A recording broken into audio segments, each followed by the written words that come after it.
বিমানে ভোগান্তিতে ক্ষুব্ধ যাত্রীদের জন্য বড় স্বস্তি। ক্ষতিগ্রস্ত যাত্রীদের ইন্ডিগোর 10,000 ট্রাভেল ভাউচার ঘোষণা।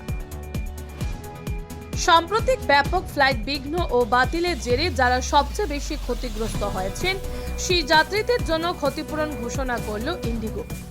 দেশের বৃহত্তম বিমান সংস্থা জানিয়েছে, গুরুতরভাবে প্রভাবিত যাত্রীদের প্রত্যেককে 10,000 টাকা ট্রাভেল ভাউচার দেওয়া হবে।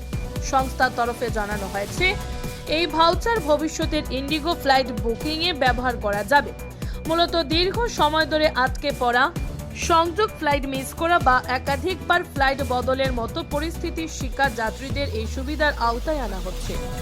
ইন্ডিগোর দাবি, সাম্প্রতিক সময়ে আবহাওয়া ও অপারেশনাল সমস্যার কারণে পরিষেবায় বড়সড় প্রভাব পড়েছিল।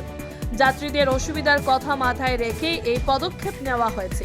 সংস্থা আরও জানিয়েছে, ক্ষতিগ্রস্ত যাত্রীদের সঙ্গে সরাসরি যোগাযোগ করে ভাউচার দেওয়ার প্রক্রিয়া সম্পন্ন করা হবে। এই ঘোষণাকে যাত্রীদের জন্য বড় স্বস্তি বলেই মনে করছেন বিমান পরিষেবা বিশেষজ্ঞরা। Bureau report, Nababarta today.